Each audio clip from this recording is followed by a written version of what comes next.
Hello friends, மகா. நீங்கள் எல்லோரும் எப்படி இருக்கீங்க? நல்லா இருக்கீங்கன்னு நினைக்கிறேன். நிறைய பேர் பார்த்தீங்க அப்படின்னா இங்கிலீஷில் பேச முடியாமல் ரொம்ப சோர்ந்து போயிருக்கீங்க. ஒன்றும் கவலைப்படாதீங்க. நீங்கள் எத்தனை முறை சோர்ந்து போனாலும் அத்தனை முறையும் நான் உங்கள் பக்கத்தில் வந்து உங்களை தூக்கி விடுறதுக்காக நான் இருக்கிறேன். ஸோ சோர்ந்து போகாதீங்க, ஓகேங்களா? ஓகே, இன்றைக்கி நீங்கள் இங்கிலீஷில் எப்படியாவது பேசணும் அப்படிங்கிறதுனால ஒரு சில முக்கியமான தமிழ் வாக்கியங்களை எப்படி இங்கிலீஷில் பேசணும் அப்படிங்கிறத நான் சொல்லிக் கொடுக்க போகிறேன். என் கூட சேர்ந்து நீங்களும் பின்னாடி கவனமாக கவனிங்க, அதை வச்சு பேச ஆரம்பிங்க, ஓகேங்களா? உங்களுக்கு நல்லா புரியும். நீங்கள் எங்கே மிஸ்டேக் பண்ணுறீங்க அப்படின்னா பேச தான் முடியல, அதாவது பேச ஸ்டார்ட் பண்ண மாட்டேங்கிங்க. அதை மட்டும் நீங்கள் செஞ்சிட்டிங்கன்னா போதும், பேசிடலாம், ஓகேங்களாங்க? ஓகே, வீடியோ பார்க்கறதுக்கு முன்னாடி வீடியோக்கு லைக் பண்ணிக்கோங்க. இங்கிலீஷ் பேசலாம் சேனல் நீங்கள் சப்ஸ்கிரைப் பண்ணல அப்படின்னா சப்ஸ்கிரைப் பண்ணி வச்சுக்கோங்க. ஓகே, பாருங்களேன். போக முயற்சி செய். அதாவதுங்க, ஒரு செயலை நம்ம செய்ய சொல்லியிருக்கோம். அதை எப்படி செய்ய சொல்லியிருக்கோம் அப்படின்னா முயற்சி செய்ய சொல்லியிருக்கோம். போகிறதுக்கு முயற்சி செய்ய, வரதுக்கு முயற்சி செய்ய, சாப்பிட்றதுக்கு முயற்சி செய், எழுதுறதுக்கு முயற்சி செய், இந்த மாதிரிலாம் சொல்கிறோம் பார்த்தீங்களா? இந்த மாதிரி தமிழ் வாக்கியங்களை சூப்பராக பேச போகிறோம். ஓகே, இதை நம்ம எப்படி பேசணும் அப்படின்னா, ஃபஸ்ட்டு நம்ம எதை செய்ய சொல்லியிருக்கோம் அப்படின்னா முயற்சி பண்ண சொல்லியிருக்கோம். அதை நம்ம ஃபர்ஸ்ட்டு பேசிடலாம். முயற்சி செய் அப்படின்னா ட்ரை அப்படின்னு சொல்லுவோம். ஒரு விஷயத்தை முயற்சி பண்ணுறதை நம்ம ட்ரை அப்படின்னு சொல்லுவோம். ஓகே, எதை முயற்சி பண்ண சொல்லியிருக்கோம்? இங்கே பாருங்கள், போக. அப்போ இந்த போக அப்படிங்கிறத டைரெக்டாக நம்ம எப்படி பேசுகிறக்கூடாது அப்படின்னா போகிறதுக்குன்னு சொல்ல இங்கிலீஷில் கோ. அப்போ ட்ரை கோ அப்படின்னு நம்ம பேசக்கூடாது.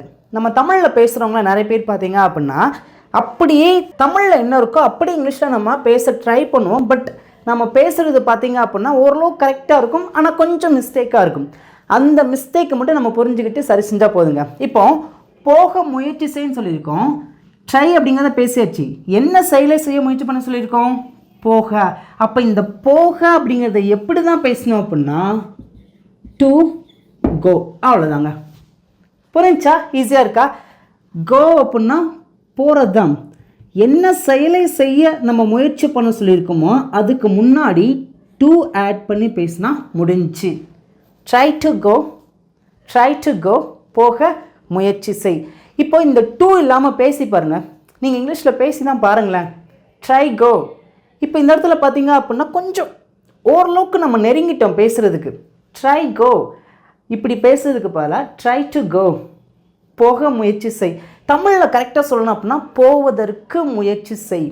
நிறைய இடத்துல சொல்லியிருக்கேன் இக்கு அப்படின்னா டூ அப்படின்னு சொல்லியிருக்கேன் உங்களுக்கு புரியுறதுக்காக, ஓகேங்களா? அப்போது போவதற்கு முயற்சி செய், try to go, try to go. ஈஸியாக இருக்கா? ஓகே, நல்லா புரிஞ்சிருச்சுன்னா உங்களோட ஃபீட்பேக், நீங்கள் என்ன ஃபீல் பண்ணுறீங்களோ காமெண்ட்டில் மறக்காமல் எனக்கு சொல்லுங்கள். ஓகே, அடுத்து பாருங்களேன். வர முயற்சி செய், வர்றதுக்கு முயற்சி செய். எப்படி பேசலாம்? ஆன்சர் பண்ணுங்கள். ஒரு சென்டென்ஸ் புரிஞ்சாவே நிறைய சென்டென்ஸை பேச ஆரம்பிச்சிடலாம். ஆன்சர் பண்ணுங்கள் பார்க்கும். வருவதற்கு முயற்சி செய். வெரி குட், சூப்பருங்க, very good, super. Try to come, வர முயற்சி செய். நெக்ஸ்ட் ஒன், பேச முயற்சி செய். எப்படி பேசலாம்? வெரி குட், சூப்பருங்க, very good. Try to speak, பேசுவதற்கு முயற்சி செய். ஈஸியாக இருக்கா? இந்த மாதிரி நிறைய சென்டென்ஸை நீங்களாக பேசுங்க, ப்ளீஸ் பேசுங்க. உங்களால் பேச முடியும். சமைக்கிறதுக்கு முயற்சி பண்ணுப்பா, விளையாடுறதுக்கு முயற்சி பண்ணு, படிக்கிறதுக்கு முயற்சி பண்ணு, பேசுகிறதுக்கு முயற்சி பண்ணு, சாப்பிட்றதுக்கு முயற்சி பண்ணு, சீக்கிரமாக தூங்குறதுக்கு முயற்சி பண்ணு. ஒரு செயலை செய்ய சொல்லியிருக்கோம், அதை எப்படி செய்ய சொல்லியிருக்கோம் அப்படின்னா முயற்சி பண்ணி செய்ய சொல்லியிருக்கோம். ஈஸியாக இருக்கா? நல்லா புரிஞ்சிருச்சா? ஓகேங்க, ஐ ஹோப் இப்போது இந்த பேசிக் கான்செப்ட் வந்துச்சு. இன்னும் நம்ம நிறைய சென்டென்ஸை பேசி ப்ராக்டிஸ் பண்ண போகிறோம். வீடியோ கவனமாக கவனிங்க. இப்போ தான் நம்ம சேனல் ஃபர்ஸ்ட் டைம் பார்க்குறீங்க அப்படின்னா சப்ஸ்கிரைப் பண்ணி வச்சுக்கோங்க. வீடியோ பிடிச்சிருக்கு, இப்போ வரைக்கும் லைக் பண்ணாமல் இருக்கீங்கன்னா ஒரே லைக் பண்ணிக்கோங்க. இந்த வீடியோ இன்னும் நிறைய பேருக்கு ரொம்ப ரொம்ப யூஸ்ஃபுல்லாக இருக்குங்க. இப்போ உங்களுக்கு சிம்பிளான ஹோம்ஒர்க். இங்கே இருக்க தமிழ் சென்ஸ்க்கு ஆன்சர் பண்ண மாட்டேன், நீங்கள் தான் உங்களுடைய ஆன்சரை மறக்காமல் காமெண்ட்டில் சொல்லுங்கள். நம்மளோட இங்கிலீஷ் பேசலாம் சேனலில் பார்த்தீங்க அப்படின்னா ஜூலை மந்த் அடுத்த ஆன்லைன் கிளாஸ் நாங்கள் ஸ்டார்ட் பண்ண போகிறோம். உங்களுக்கு வேண்டுமானால் நீங்கள் நிறைய கற்றுக்கணும்னு ஆசைப்பட்டீங்க அப்படின்னா நீங்கள் சேர்ந்துக்கலாங்க. ஒரே ஒரு மாதத்தில் உங்களுக்கு பேசிக் ஃபுல்லாகவே பார்த்தீங்க அப்படின்னா ஓரளவுக்கு உங்களை பேச வைக்கிறதுக்கு என்னென்ன தேவையோ அது எல்லாமே பார்த்தீங்க அப்படின்னா ஒரே மாதத்தில் நாங்கள் உங்களுக்கு சொல்லிக் கொடுப்போம். ப்ராக்டிஸ்க்கும் பார்த்தீங்க அப்படின்னா அதுக்கான பிடிஎஃப்லாம் கொடுப்போம். உங்களுக்கு ஆன்லைன் கிளாஸில் சேரணும் அப்படிங்கிற ஆசை இருந்தால் இந்த வாட்ஸ்அப் நம்பருக்கு நீங்கள் ஆன்லைன் கிளாஸ் அப்படின்னு சொல்லிட்டு நீங்கள் டெக்ஸ்ட் பண்ணுங்கள். எங்கள் டீம் உங்களை லீட் பண்ணுவாங்க. ஒரு நாளைக்கு நாங்கள் மொத்தமாக 5 கிளாஸ் எடுக்கோங்க. காலையில் 10 to 11, மதியம் 12 to 1, 2 to 3. ஈவினிங் பார்த்தீங்க அப்படின்னா 4 to 5, 6 to 7. ஒரு நாளைக்கு மொத்தமாக 5 ஆன்லைன் கிளாஸ் எடுக்கிறோம். உங்களால் எந்த டைமில் கிளாஸ் அட்டன் பண்ண முடியும் அப்படிங்கிறது நினைக்கிறீங்களோ அந்த டைமுக்கு நீங்கள் சேர்ந்துக்கலாங்க. நீங்கள் சேரணும் ஆசைப்பட்றீங்க அப்படின்னா இந்த வாட்ஸ்அப் நம்பருக்கு நீங்கள் ஆன்லைன் கிளாஸ் அப்படின்னு சொல்லிட்டு நீங்கள் டெக்ஸ்ட் பண்ணுங்கள். அப்படி இல்லை அப்படின்னா இதே நம்பருக்கு நீங்கள் கால் பண்ணி பேசலாம். எங்கள் டீமே டைரெக்டாக உங்கள் கூட பேசுவாங்க. அடுத்து பாருங்களேன், நான் போக வேண்டும். நான் போக வேண்டும். நல்லா கவனிச்சுக்கோங்க. இப்போ உங்கள் ஃப்ரெண்ட்ஸ் கூட 4-5 பேர் கூட இருக்கிறீங்க. டைம் ஆச்சு, வீட்டுக்கு போய் தான் ஆகணும், வேறு வழியே கிடையாது. அப்போ நீங்கள் என்ன சொல்லுவீங்க? டைம் ஆச்சு, நான் போகணும் சொல்கிறீங்க பார்த்தீங்களா? இப்போ நீங்கள் 8 மணிக்கு நீங்கள் சாப்பிட்டாகணும். டாக்டர் சொல்லியிருக்காங்க 8 o'clock கரெக்டாக சாப்பிட்றணும். அப்போ நீங்கள் சொல்கிறீங்க 7:59 ஆயிடுச்சு, நான் சாப்பிடணும். ஸோ ஒரு செயலை நீங்கள் கண்டிப்பாக செய்யணும் அப்படிங்கிறத எங்கெல்லாம் நீங்கள் நினைக்கிறீங்களோ அந்த மாதிரி சென்டென்ஸை இங்கிலீஷில் சூப்பராக பேசலாங்க. பாருங்களேன், நான் போக வேண்டும் அப்படின்னு எப்படி சொல்லலாம்? ஃபஸ்ட் இங்கே யாரை பற்றி பேசியிருக்கோம்? என்னை பற்றி நான் அங்கே பேசியிருக்கேன். நான் ஐ. செகண்ட் என்ன பேசணும் அப்படின்னா வேண்டும். வேண்டும் அப்படின்னா எப்படி சொல்லலாம்? ஆன்சர் பண்ணுங்க பார்க்கும். வேண்டும் அப்படின்னா எப்படி சொல்லலாம்? வெரி குட், சூப்பருங்க, கரெக்டாக சொல்லிட்டீங்க. Have to. ஓகேங்களா? ஹாவ் டு அப்படின்னா ஒரு செயலை செய்ய வேண்டும் அப்படின்னு சொல்லணும். ஓகேங்களா? ஐ ஹாவ் டு. நான் வேண்டும். என்ன செயலை செய்ய வேண்டும் சொல்லியிருக்கேன்? போகிற ஒரு செயலை செய்ய வேண்டும். போகிறதுக்குன்னு சொல்ல இங்கிலீஷில் கோ. அவ்வளோதான். I have to go. I have to go. நான் போக வேண்டும். ஈஸியாக இருக்கா? நல்லா புரிஞ்சிருச்சா? நல்லா கவனிச்சுக்கோங்க. இங்கே ஷுட்டு அப்படின்னு சொல்லலாம். ஷுட்டு அப்படிங்கிறது என்னுடைய கடமை. இங்கே ஷுட்டு வச்சும் பேசலாம், ஹாவ் டு வச்சு பேசலாம், மஸ்ட் வச்சு பேசலாம். இந்த மூணுமே பார்த்தீங்க அப்படின்னா வேறு வேறு வித்தியாசம் இருக்குது. இந்த மூணுமே பார்த்திங்கன்னா வேறு வேறு. Should, have to, must. Should அப்படின்னா நல்லா கவனிச்சுக்கோங்க. யாராவது ஒருத்தங்களுக்கு அட்வைஸ் பண்ணுறீங்க அப்படின்னா நீ இப்படி செய்யணும் அப்படி செய்யணும் அப்படின்னு சொல்லும் போது ஷுட்டு வச்சு சொல்லலாம். அது கடமை அப்படிங்கிறது வரும்போது, அதாவது கடமையை தாண்டி செய்யணும், செஞ்சு தான் ஆகணும் அப்படின்னு வரும்போது பார்த்தீங்க அப்படின்னா அங்கே ஹாவ் டு யூஸ் பண்ணணும். புரிஞ்சா? அதுவே கட்டாயமாக பண்ணணும், வேறு வழியே கிடையாதுங்க, கட்டாயமாக அதை செஞ்சு தான் ஆகணும் அப்படின்னா மஸ்ட். ஸோ மூணுமே வித்தியாசமாக இருக்கும். உங்களுக்கு வேணா சொல்லுங்கள், தனியாக நான் வீடியோ பண்ணுறேன். Okay, I have to go. நான் போக வேண்டும். இப்போ நான் சொல்கிறேன், நான் வீட்டுக்கு போகணும். I have to go home. I have to go home. நல்லா கவனிங்க, இந்த இடத்துல have to go to home அப்படின்னு சொல்லக்கூடாது. சில இடத்துல நம்ம வீட்டுக்கு போகிறோம் அப்படின்னா அங்கே டூ அவசியம் கிடையாதுங்க. இதுவே நான் உங்கள் வீட்டுக்கு வரேன், என் ஃப்ரெண்ட்ஸ் வீட்டுக்கு போகிறேன், எங்கள் டீச்சர் வீட்டுக்கு போகிறேன், எனக்கு தெரிஞ்சவங்க வீட்டுக்கு போகிறேன் அப்படின்னா டூ ஆட் பண்ணி பேசணும். நான் என் வீட்டுக்கே போகிறேன் அப்படின்னா டூ ஆட் பண்ணி பேசணும் அப்படிங்கிற அவசியம் கிடையாது. I have to go home. நான் வீட்டுக்கு போக வேண்டும். அடுத்து பாருங்கள், நான் படிக்க வேண்டும். ஆன்சர் பண்ணுங்கள். ஆன்சர் என்ன பண்ணணும்? Very good, super. காமெண்ட்டில் பண்ணுங்கள் பார்க்கும். சில பேர் டிவியில் பார்க்குறீங்க, மகா எங்களால் பண்ண முடியலன்னு சொல்லியிருக்கீங்க. ஒன்றும் பிரச்சனை இல்லைங்க, நீங்கள் வாயை திறந்து பேசுங்க. நான் படிக்க வேண்டும். ஆன்சர் பண்ணுங்கள். யாரும் அமைதியாக இருக்கக்கூடாது. சிறு துளி தான் பெருவெள்ளம். சின்ன சின்ன சென்டென்ஸ்லேருந்து தான் பேச ஆரம்பிக்கணும். வெரி குட், சூப்பருங்க. நான் படிக்க வேண்டும். ஐ ஹாவ் டு ஸ்டடி. நான் படிக்க வேண்டும். ஈஸியாக இருக்கா? நல்லா புரிஞ்சிருச்சா? வெரி குட்ங்க, சூப்பருங்க. இப்போ அடுத்து பாருங்கள், நான் சாப்பிட வேண்டும். ஆன்சர் பண்ணுங்கள் பார்க்கும். டைம் ஆச்சு, 8 o'clock நீங்கள் சாப்பிட்டு தான் ஆகணும். சொல்லுங்க பார்க்கும். நான் சாப்பிட வேண்டும். வெரி குட், சூப்பருங்க. நான் சாப்பிட வேண்டும். ஐ ஹாவ் டு ஈட். நான் சாப்பிட வேண்டும். ஈஸியாக இருக்கா? நல்லா புரிஞ்சிருச்சா?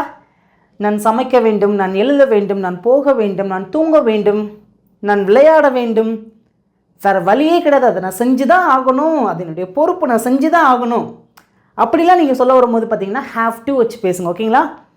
நல்லா புரிஞ்சிருக்கா? இப்போ உங்களுக்கு சிம்பிளான ஹோம்ஒர்க் இங்கே இருக்க தம்சன்ஸ்க்கு ஆன்சர் பண்ண மாட்டேன்.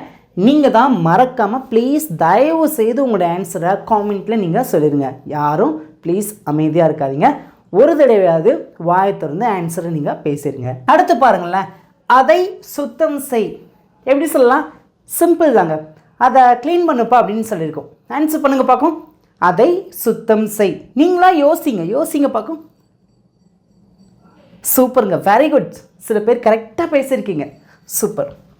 பாருங்களேன், சுத்தம் செய் அப்படிங்கிறத பேசணும். சுத்தம் செய் அப்படின்னா எப்படி சொல்லலாம்? க்ளீன். க்ளீன் அப்படின்னா சுத்தம் பண்ணுறது. ஓகேங்களா? எதை சுத்தம் பண்ண சொல்லியிருக்கோம்? அதை. அதை அப்படின்னா it. Clean it, clean it, அதை சுத்தம் செய். க்ளீன் தேட் அப்படின்னு சொல்லலாம். பட் இங்கே நம்ம ஸ்பெசிஃபிக்காக சொல்லாமல் அதை சுத்தம் பண்ண அப்படின்னு சொல்லியிருக்கோம். இட் யூஸ் பண்ணி பேசலாம். ஓகேங்களா? புரிஞ்சா? ஈஸியாக இருக்கா? அடுத்து பாருங்கள், உன் அறையை சுத்தம் செய். எப்படி சொல்லலாம்? சுத்தம் செய், க்ளீன். எதை சுத்தம் பண்ண சொல்லியிருக்கோம்? உன் அறையை. உன் அப்படின்னா எப்படி சொல்லலாம்? யுவர். எதை சுத்தம் பண்ண சொல்லியிருக்கோம்? அறையை. Clean your room, clean your room, உன் அறையை சுத்தம் செய். ஈஸியாக இருக்கா? அடுத்து பார்க்கலாமா? ஓகே, அதுக்கு முன்னாடி ஒரு சில பேருக்கு இந்த ஒரு கேள்வி உங்களுக்குலாம் வந்திருக்கும் நான் நினைக்கிறேன். ஏன்னா உங்கள் பக்கத்துலேருந்து சொல்லிக் கொடுக்குற மாதிரி நான் சொல்லிக் கொடுக்குறேன். அதனால் நான் ஃபீல் பண்ணதான் நான் இப்போ சொல்கிறேன். மகா, இந்த இடத்துல நீங்கள் சுத்தம் செய் அப்படின்னு சொல்லியிருக்கீங்க. இப்போ சுத்தம் அப்படின்னா மட்டும்தானே நம்ம க்ளீன் அப்படின்னு பேசுவோம். இங்கே ஏன் செய் அப்படிங்கிறத நம்ம பேசவே இல்லை. சில பேர் டூ க்ளீன் யுவர் ரூம் அப்படின்னு தான் சில பேர் பேசுவீங்க. நல்லா கவனிங்க, தமிழில் இருக்கிறது அப்படி இங்கிலீஷில் நீங்கள் ட்ரான்ஸ்லேட் பண்ணக்கூடாது. டூ வராது. சுத்தம் செய், இது ரெண்டையும் சேர்த்து தான் க்ளீன் அப்படின்னு நம்ம பேசியிருக்கோம். ஓகேங்களா? இப்போ புரிஞ்சிருச்சா? ஓகேங்க, சூப்பருங்க. இப்போ அடுத்து பார்க்கலாமா? அதை சுத்தமாக வை. எப்படி பேசலாம்? இந்த ரெண்டு சென்டென்ஸ் எல்லாரும் ஈஸியாக பேச முடியும். ஆனால் இந்த சென்டென்ஸை பேசுகிறது கொஞ்சம் குழப்பமாக இருக்கும். அதை சுத்தமாக வை எப்படிங்க சொல்லலாம்? சிம்பிள் தான். Keep it clean. அதை சுத்தமாக வை. ஈஸியாக இருக்கா? நல்லா புரிஞ்சிருச்சா? உங்களுக்கு இந்த மாதிரி சின்ன சின்ன வேர்ட்ஸ் நிறைய கற்றுக்கணும்னு ஆசைப்படுறீங்க அப்படின்னா நம்மளோட இங்கிலீஷ் பேசலாம் சேனலில் பார்த்தீங்க அப்படின்னா 1000+ இங்கிலீஷ் வேர்ட்ஸ்க்கான புக் இருக்குது. இந்த புக் உங்களுக்கு வேணும் அப்படின்னா வாங்கிக்கலாங்க. இந்த புக் உங்களுக்கு ரொம்ப ரொம்ப யூஸ்ஃபுல்லாக இருக்கும். இந்த புக்கு வாங்குறதுனால பார்த்தீங்க அப்படின்னா உங்களுக்கு என்னென்ன பெனிஃபிட் இருக்கும் அப்படின்னா, இந்த புக்குக்கான வீடியோஸ் வந்துடும், இந்த புக்குக்கான ஆடியோ உங்களுக்கு கிடச்சிரும், ப்ராக்டிஸ் ஷீட் பின்னாடியே வந்துடும், அதுக்கான பிடிஎஃப் உங்களுக்கு சேர்த்தே கிடச்சிரும். நிறைய பேர் இந்த புக்கு வாங்கியிருக்கீங்க, ரொம்ப ரொம்ப யூஸ்ஃபுல்லாக சொல்லியிருக்கீங்க. Thank you so much. உங்களுக்கு இந்த புக்கு வேணும் அப்படின்னா இந்த வாட்ஸ்அப் நம்பருக்கு நீங்கள் புக் அப்படின்னு நீங்கள் டெக்ஸ்ட் பண்ணுங்கள். எங்கள் டீம் உங்களுக்கு அந்த புக்கை எப்படி வாங்கணும்னு சொல்லிட்டு சொல்லுவாங்க. அடுத்து பாருங்களேன், அவர்கள் தாமதமாக வந்தார்கள். எப்படி பேசலாதா? அவங்க லேட்டாக வந்தாங்க அப்படின்னு சொல்லுவோம் பார்த்தீங்களா? சிம்பிள் தான். இப்போ நம்ம இங்கே யாரை பற்றி பேசுகிறோம்? அவர்கள். அவர்கள் அப்படின்னா எப்படி சொல்லணும்? சொல்லுங்கள் பார்க்கும். அவர்கள் அப்படின்னா தே. ஓகே, அவங்க என்ன செயலை செஞ்சாங்க? வந்தார்கள். ஓகே, இப்போ இதை நம்ம எப்படி பேசலாம்? தே கம் அப்படின்னு வருமா? தே கேம் அப்படின்னு வருமா? சூப்பர், வெரி குட், கரெக்டாக சொல்லிட்டீங்க. தே கேம், அவங்க வந்தாங்க. எப்போ வந்தாங்க? தாமதமாக வந்தாங்க. தாமதமாக, லேட். அவ்வளோதான். They came late. They came late, அவங்க தாமதமாக வந்தாங்க. நல்லா புரிஞ்சிடுச்சா? ஈஸியாக இருக்கா? அவங்க தாமதமாக வந்தாங்க. They came late. They came late, அவங்க தாமதமாக வந்தாங்க. அடுத்து பாருங்களேன், அவர்கள் அப்புறமாக வந்தார்கள். அவங்க அப்புறமா வந்தாங்க. எப்படி சொல்லலாம்? சிம்பிள் தான். Very good. சில பேர் கரெக்டாக சொல்லிட்டீங்க. தே, அவர்கள், கேம், வந்தார்கள். பாருங்கள், தேனா அவர்கள், கேம் அப்படின்னா வந்தார்கள். எப்போ? அப்புறமா. அப்புறமா அப்படிங்கிறத எப்படி சொல்லலாம்? லேட்டர். ஓகேங்களா? தே கேம் லேட்டர், அவங்க அப்புறமா வந்தாங்க. நல்லா கவனிங்க. லேட் அப்படின்னா தாமதமாக, லேட்டர் அப்படின்னா அப்புறமாக. ரெண்டுக்குள்ள வித்தியாசம் புரிஞ்சிச்சா? நம்ம தமிழ்லே பேசும்போது நிறைய நேரங்களில் லேட்டாக வந்தாங்க, லேட்டாக வந்தாங்க, லேட்டாக வந்தாங்க அப்படின்னா அவங்க தாமதமாக வந்தாங்க அப்படின்னு அர்த்தம். தே கேம் லேட்டர் அப்படின்னா அவங்க அப்புறமா வந்தாங்க. நல்லா கவனிச்சுக்கோங்க. இங்கே லேட்டருக்கும் லேட்டுக்குள்ள வித்தியாசம் உங்களுக்கு நல்லா புரியணுங்க. லேட் அப்படின்னா தாமதமாக, லேட்டர் அப்படின்னா அப்புறமாக, பிறகு இப்படிலாம் சொல்லுவோம் பார்த்தீங்களா? ஓகே, இப்போ அடுத்து பாருங்கள், அப்புறமா சந்திக்கலாம். நான் அப்புறமா சந்திக்கணும்னு சொல்லுவோம் பார்த்தீங்களா? see you later. see you later. நம்ம அப்புறமா சந்திக்கலாம். ஈஸியாக இருக்கா? அடுத்து பாருங்கள், என்னை நம்பு. எப்படி பேசலாங்க பாருங்களேன். இதெல்லாம் ஒரே வேர்பை வச்சு தான் நான் சொல்லி கொடுத்துருக்கேன். ஏன்னா அப்போ தான் உங்களுக்கு புரியும். பாருங்கள், ஒரே வேர்பில் 3 டைப்ஸ் ஆஃப் சென்டென்ஸ் பார்த்தீங்க அப்படின்னா நான் உங்களுக்கு இங்கே சொல்லிக் கொடுக்க போகிறேன். கவனமாக கவனிங்க. என்னை நம்பு. நம்பு அப்படின்னா பிலீவ். யாரை நம்ப சொல்லியிருக்கோம்? என்னை. என்னை அப்படின்னா மீ. அவ்வளோதான், முடிஞ்சு. Believe me. பிலீவ் மீ, என்ன நம்பு. சில பேர் பிலீவ் அப்படிங்கிறத எப்படி எழுதுவீங்க அப்படின்னா பாருங்களேன், இப்படி தான் சில பேர் எழுதுவீங்க. நல்லா கவனிங்க, இந்த மாதிரி எழுதக்கூடாது. பிலீவ் அப்படின்னா இந்த LIக்கு அப்புறம் E ஆட் பண்ணிட்டு தான் VE எழுதணும். நம்ம டைரெக்டாக பார்த்தீங்க அப்படின்னா இப்படி எழுதிடுவோம், பிலீவ். நம்ம என்ன பண்ணணும், இந்த ஐக்கு பக்கத்தில் E ஆட் பண்ணிட்டு தான் VE அப்படிங்கிறது எழுதணும். ஓகேங்களா? பிலீவ் மீ, என்னை நம்பு. அடுத்து பாருங்கள், அவனை நம்பாதே. ஆன்சர் பண்ணுங்க பார்க்கும். நம்பாதே, அதாவது ஒரு செயலை செய்யாதே அப்படின்னு சொல்ல வரும்போது டோன்ட் வச்சு பேசுங்க. ஓகேங்களா? டோன்ட், செய்யாதே. எந்த செயலை செய்யாதன்னு சொல்லியிருக்கோம் அப்படின்னா நம்புகிற ஒரு செயலை.